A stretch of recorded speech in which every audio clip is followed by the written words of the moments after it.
इस video lecture में हम इलेक्ट्रोडायनेमिक्स या इलेक्ट्रोमैग्नेटिक फील्ड थ्योरी की 9 इम्पॉर्टेंट क्वेश्चंस के बारे में डिस्कस करेंगे।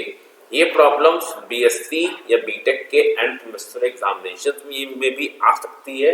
ये डिस्क्रिप्टिव टाइप के न्यूमेरिकल प्रॉब्लम्स हैं। इनको कंपटीशन के जैसे entrance exam, jam, just, BHU, DU के एग्जाम में भी पूछा जा सकता है। चलिए हम डिस्कस करते हैं पहली प्रॉब्लम को। पहली प्रॉब्लम क्या कहती है?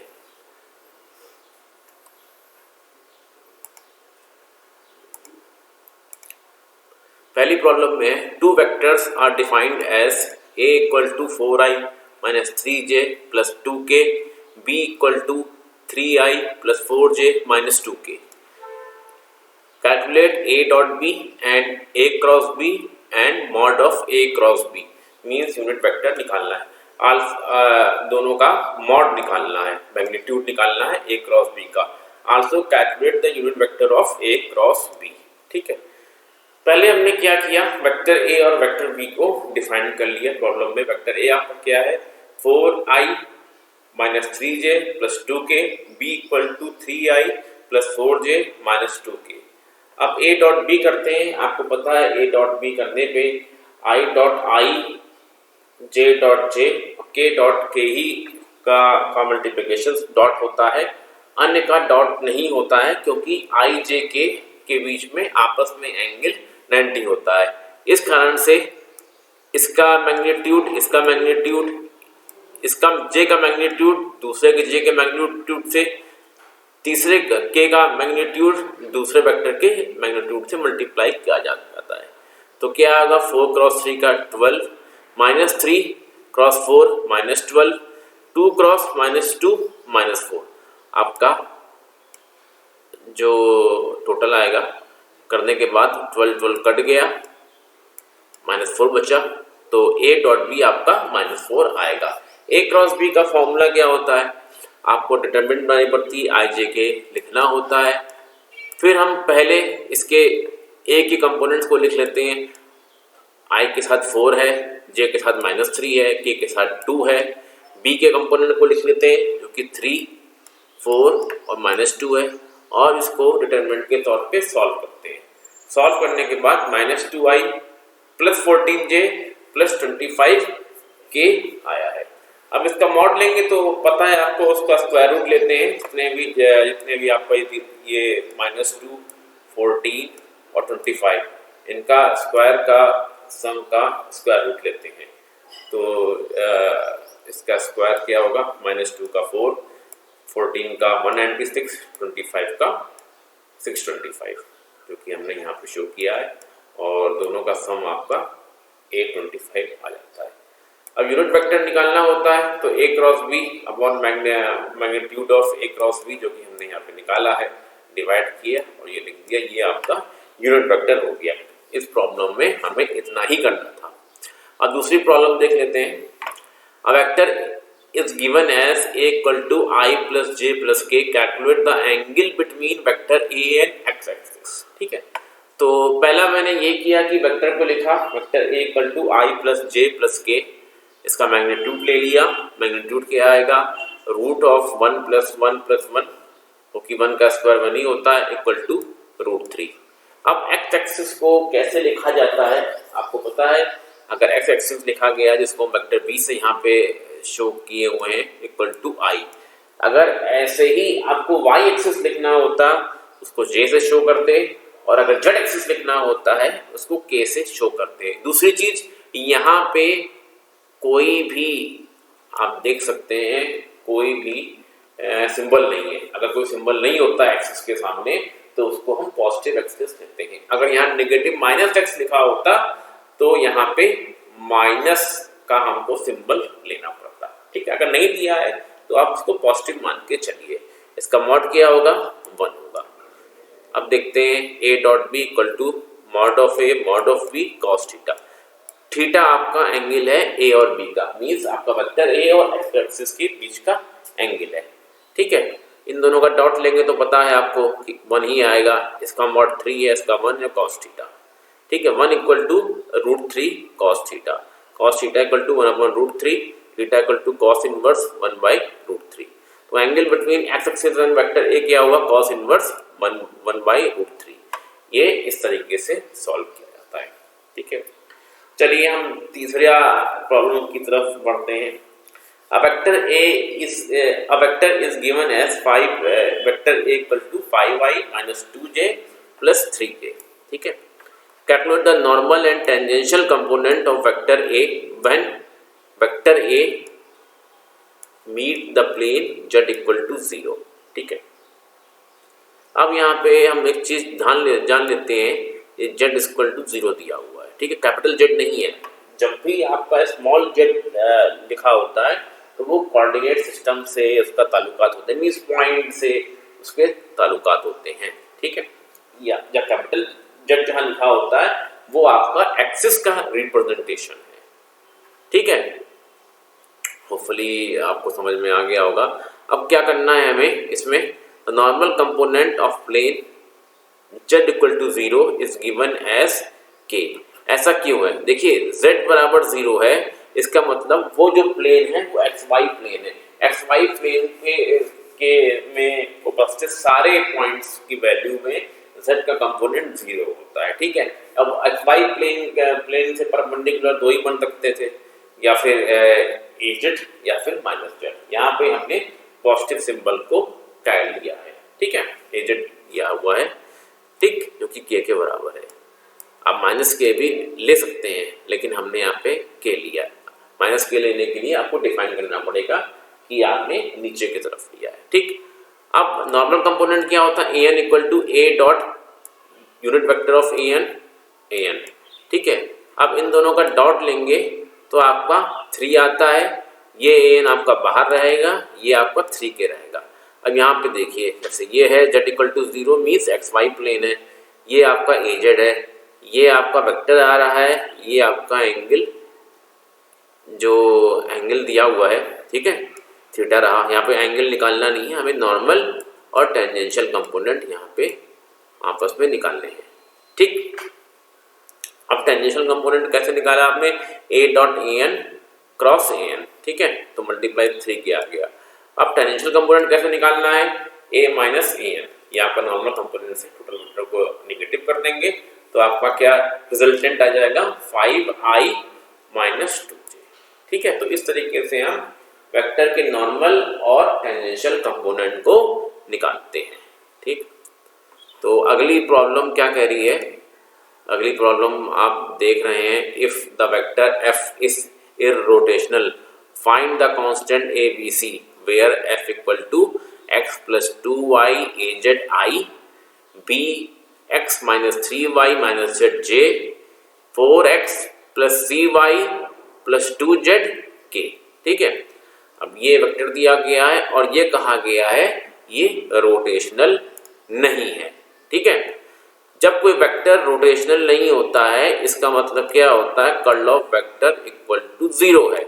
हमें यही निकालना है या फिर यही प्रूव करना है। ठीक है, हमने वेक्टर f को लिख लिया, जो उसका मैथमेटिकल फॉर्मूला होता है, कार्टेशियन कोऑर्डिनेट सिस्टम दिया हुआ है तो कार्टेशियन कोऑर्डिनेट सिस्टम में हमने वाला फॉर्मूला लिख लिया। i j k लिखा हुआ है, del upon del x, del upon del y, del upon del z, जो वैल्यूज हैं इनकी, आई पहले के साथ ये वाली वैल्यू, दूसरे के साथ ये, और तीसरे के साथ इस वैल्यू को हमने यहाँ पे पुट किया और फर्दर सॉल्व किया। ये कार्टेशियन कोऑर्डिनेट सिस्टम में है। स्फेरिकल कोऑर्डिनेट सिस्टम और सिलिंड्रिकल कोऑर्डिनेट सिस्टम में अलग मैथमेटिकल फॉर्मूला होता है तीनों का, कर्ल, डाइवर्जेंस, ग्रेडियंट और लाप्लासियन। इन चारों का फॉर्मूला हर कोऑर्डिनेट सिस्टम के लिए अलग अलग होता है, उसको आपको याद ही करना पड़ेगा। ठीक है, अब हमने इसको सॉल्व किया है, i del upon del y ये वाला हमने कंपोनेंट लिया, minus del upon del z ये वाला कंपोनेंट लिया, minus j del upon del x ये लिया पूरा, minus del upon del z इसको पिक किया, ठीक, plus k del upon del x इसको पिक किया, डेल अपॉन डेल वाई इसको पिक किया और फर्दर सॉल्व किया तो क्या आएगा, आई ब्रैकेट में c माइनस 1 minus J 4 minus a plus k b minus 2 बराबर 0। यहाँ पे 0 दिया हुआ है तो मतलब कुछ भी नहीं है, तो इनको इनको इनको 0 के बराबर पुट किया तो c माइनस 1 इक्वल टू 0, तो c इक्वल टू 1 आ गया। 4 minus a equal to 0, a की वैल्यू प्लस 4 आ गई। b minus 2 equal to 0, b की वैल्यू 2 आ गई। तो इस तरीके से ये प्रॉब्लम सॉल्व होती है। ठीक है, इररोटेशनल का मतलब है आपका कर्ल 0 हो गया। ठीक है, नॉर्मली कर्ल आपका रोटेशन को रिप्रेजेंट करता है। ठीक है, और ग्रेडियंट आपका वॉल्यूम के चेंज को बताता है। अगर वॉल्यूम में कोई चेंजेस नहीं है तो आपका डाइवर्जेंस 0 होगा। ठीक है, जैसे आपका नल है, आपने नल खोला तो उसमें फैला हुआ वॉल्यूम का, ठीक है, तब वहां पे आपका पॉजिटिव डाइवर्जेंस होगा। और जैसे नाली है, नाली इकट्ठा करती है वॉल्यूम को, वहां आपका निगेटिव डाइवर्जेंस होगा। तो ये डाइवर्जेंस की परिभाषा है। ठीक, अब देखिए, find a unit vector of magnitude 5 units perpendicular to the vector I minus 2j plus k and 2I plus j minus 3k। ठीक है, अब प्रॉब्लम ले ली हमने, a और b दो वेक्टर प्रॉपर्टी चूज कर लिए। एक vector equal to I minus 2j plus k, vector b equal to 2I plus j minus 3k। ठीक है, जैसे कि प्रॉब्लम में दिया हुआ है परपेंडिकुलर टू द वेक्टर इसके एंड इसके ए एंड बी, ये हमें निकालना है। तो वेक्टर सी हमने एक मान लिया है जो परपेंडिकुलर है, तो ए क्रॉस बी। फर्दर हम उसी तरीके से जैसे मैथमेटिकल पिछले प्रॉब्लम में सॉल्व किया उस तरीके से डिटरमिनेंट के थ्रू सॉल्व किया, तो उसकी वैल्यू आई 5i plus 5j plus 5k। ठीक है, तो हमने मॉड निकाल लिया जो कि 5√3 हो गया। ठीक, अब यूनिट वेक्टर हमने निकाला, यूनिट वेक्टर की चर्चा है, तो 1/5√3 5i plus 5j plus 5k, 5 को कॉमन लेके हटा दिया तो क्या आ गया 1/√3 i plus j plus k।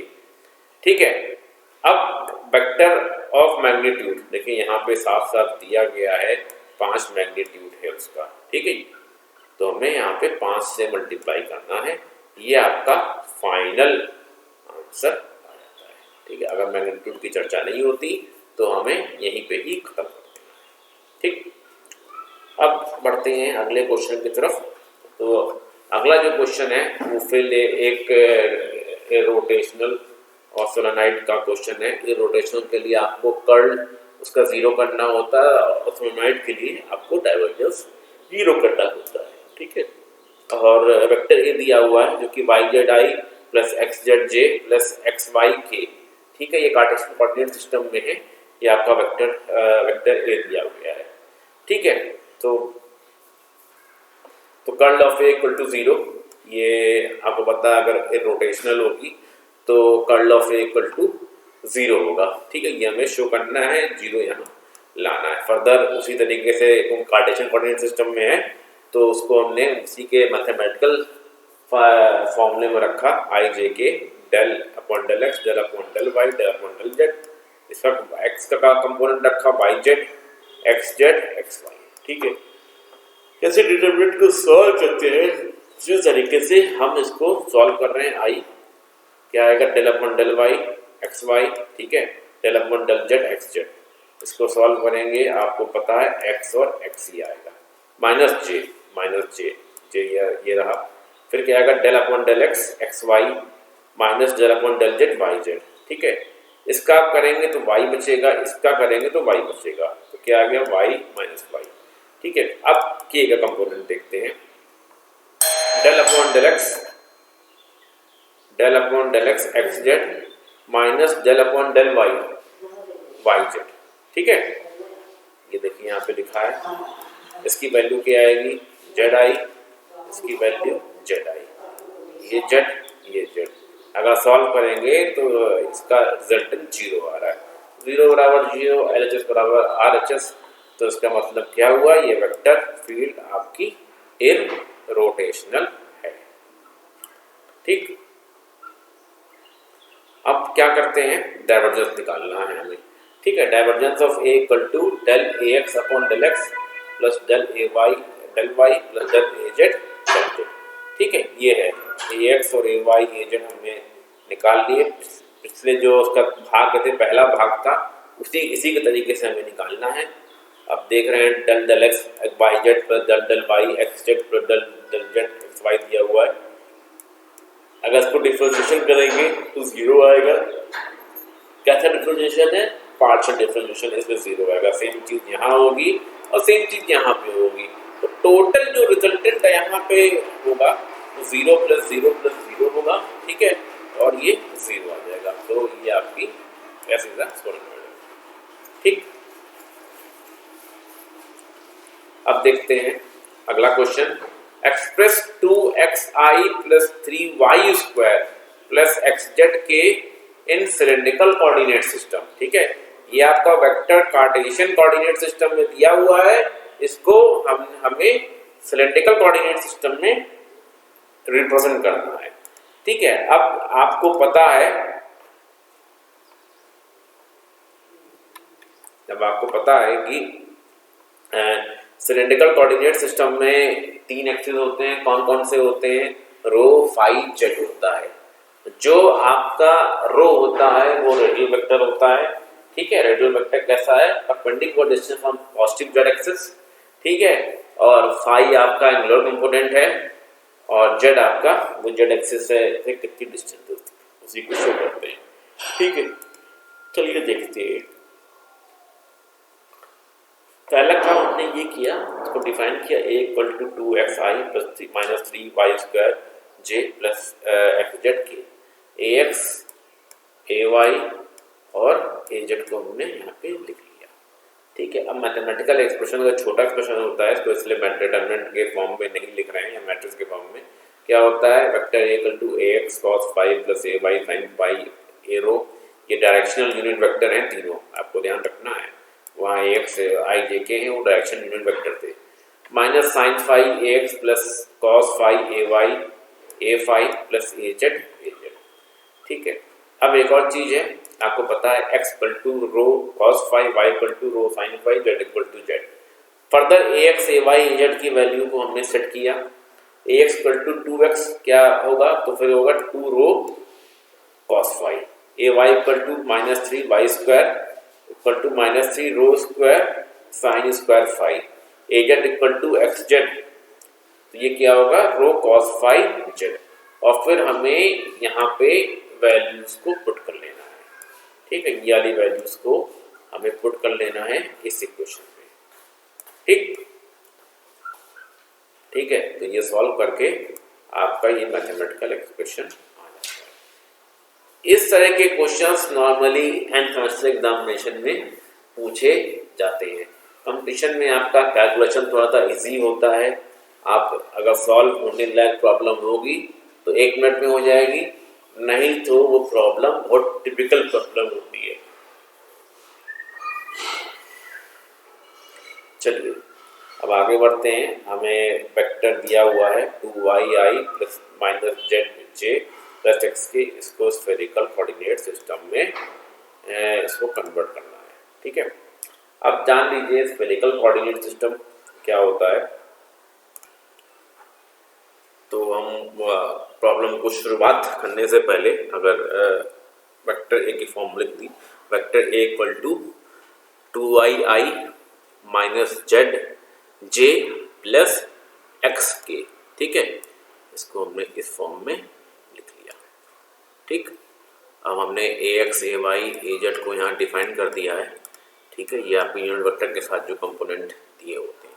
अब आपको पता है स्फेरिकल कोऑर्डिनेट सिस्टम में आपके एक रेडियल कंपोनेंट होता है और 2 एंगुलर कंपोनेंट होते हैं। रेडियल कंपोनेंट होता है, इसको r से डिफाइन करते हैं, r is a perpendicular distance from origin. Cylindrical coordinate system में क्या था? Perpendicular distance from Z axis था। यहाँ आपका ओरिजिन है, वहां पे रो से इसको शो किया जाता है, यहाँ रेडियल वेक्टर आपका r से शो होता है, ठीक है। तो x इक्वल टू क्या होगा? r sin theta cos phi, y equal to r sin theta sin phi, z equal to r cos theta, ठीक है। इसको हमने ax ay az को हमने स्फेरिकल कोऑर्डिनेट सिस्टम में कन्वर्ट कर दिया। तो क्या हो गया? ax equal to 2y equal to 2r sin theta sin phi, ay equal to minus z minus r cos theta, az equal to x r sin theta cos phi. ये हमने values को अब हमें मैट्रिक्स के बड़ा थोड़ा सा expression होता है तो इस कारण से हम इसको मैट्रिक्स फॉर्म में लिख ले रहे हैं। ठीक है, a R A theta A phi इसको इस तरीके से लिखते हैं, a x a y a z को इस तरीके से लिखते हैं, और ये आपका फॉर्मूला है क्या है, sine theta cos phi, sine theta sine phi, cos theta cos phi, cos theta sine phi minus sine theta sine phi cos phi 0। ठीक है, अगर निकालना है तो कैसे करेंगे, a r equal to sine theta cos phi A x plus sine theta sine phi A Y plus cos theta A Z. A theta निकालना है तो कैसे लिखेंगे, a theta equal to cos theta cos phi A X cos theta sine phi A Y minus sine theta A Z. A phi क्या होगा, minus sine phi ए x plus cos phi ए Y. ठीक है, ए Z का component 0 है इसलिए हमने उसको consideration में नहीं लिया, तो इस तरीके से हम लिखते हैं। ठीक है, एक और चीज मैं आपके लिए बताना चाहूँगा, पहले फाई का कंपोनेंट लिखिएगा, साइन फाई कॉस फाई फिर साइन थीटा कॉस थीटा को तवज्जो दीजिएगा, इससे क्या होगा ना आपकी लगभग एक जैसी चीजें दिखेंगी। इस कारण से मैं आपको बता रहा हूँ, क्योंकि आंसर मान लीजिए आपको कहीं कंफ्यूजन हो गया, कहीं आपने एक स्क्वायर गलत कर दिया तो जान लीजिए पूरा ये आपका प्रश्न गलत हो सकता है। तो थोड़ा सा इसको इस तरीके से आप देखने का प्रयास करिएगा, करने का प्रयास करिएगा। ठीक है, ए आर इक्वल टू ये फर्दर सॉल्व करेंगे आप। ठीक है, सॉल्व करेंगे तो आपको वैल्यूज मिलेंगी, और इस प्रॉब्लम में खास चीज़ ये है कि कोई वैल्यू आपस में कटेगी नहीं, ना ही कोई वैल्यू आपस में गायब होगी। Means cos theta plus sine theta sine cos square theta plus sign square theta बन जाए तो वो चीज़ नहीं मिलेगी। ठीक है, अब हमने इसी को साइन थीटा कॉस फाई ए एक्स, ठीक है, साइन थीटा कॉस फाई ये ए एक्स है, plus sine theta sine phi ए वाई प्लस कॉस थीटा ए जेड।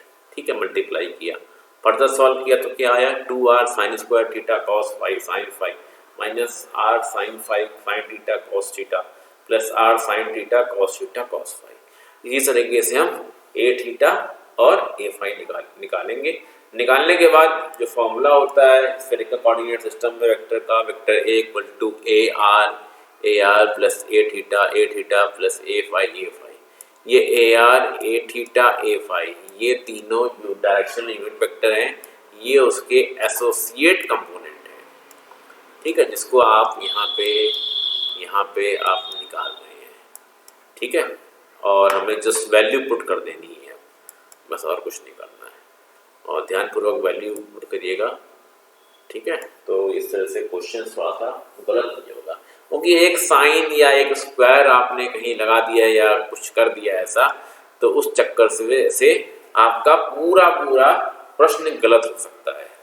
तो कुछ भी आप साइन थीटा कॉस थीटा को पहले लिखिए या sine theta sine phi cos phi को पहले लिखिए, जो आपको सुटेबल लगे वो चीज़ आप पहले लिख लीजिए ताकि जो गलत होने की संभावना हो वो कम हो जाए। ठीक है, अब हम बढ़ते हैं अगले क्वेश्चन की तरफ। अगला क्वेश्चन आपका मैग्नेटिक फील्ड का है।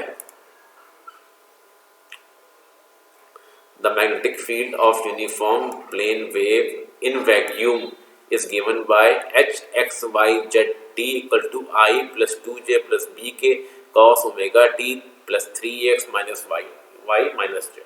ठीक है, यहाँ पे जो प्रोपगेशन है उसमें तीनों डायरेक्शन को कंसिडरेशन में लिया गया है। ठीक है, इसका ध्यान रखिएगा। अब तक जो प्रॉब्लम किए हैं उसमें एक ही डायरेक्शन को लेके चलते थे, यहाँ पे तीनों डायरेक्शन को कंसिडरेशन में लिया गया है।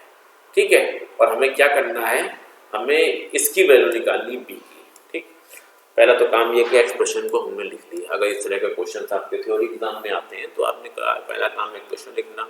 ठीक है, अब यहाँ से लग रहा है it is a 3D wave propagation comparing with the standard form. ये आपका जो कंपोनेंट है ये क्या शो कर रहा है, ये आपकी मैग्नेटिक फील्ड की डायरेक्शन को शो कर रहा है। ठीक है, ये हमने लिख लिया। दूसरा चीज है cos omega T minus beta Z या बीटा के लिखते हैं, तो बीटा के आपका ये कंपोनेंट हुआ। ठीक है, यहाँ अगर माइनस साइन लग जाएगा तो minus 3x plus y plus z होगा। ठीक है, तो बीटा के लिखा, बीटा के को हमने दोनों वेक्टर फॉर्म में इसको लिख लिया। तो ये कैसे मिलेगा, बीटा आई प्लस बीटा जे प्लस बीटा के एक्स आई प्लस वाई जे प्लस जेड के। ठीक है, इसको -3x + y + z, तो यहाँ पे जो दिया हुआ है इसके बराबर हमने रखा, तो क्या वैल्यू आएगी यहाँ पे, ये वेक्टर चेंज नहीं होगा क्योंकि ये डायरेक्शन को शो कर रहा है xi + yj + z के, यहाँ पे चेंज नहीं हुआ। इसके हिसाब से हमें बीटा का कंपोनेंट निकाल लेना है, ठीक है। तो ये जो आपका है ये डायरेक्शन ऑफ वेव प्रोपगेशन आपका शो कर देगा, ठीक है। दूसरा आपको पता है कि मैग्नेटिक फील्ड और इलेक्ट्रिक फील्ड, मैग्नेटिक फील्ड की डायरेक्शन, इलेक्ट्रिक फील्ड डायरेक्शन और वेव प्रोपगेशन की डायरेक्शन तीनों आपस में परपेंडिकुलर होते हैं, ठीक है। ये प्रॉपर्टी है वेव की, इसको आप चेंज नहीं कर सकते हैं, ये वेव की प्रॉपर्टी है।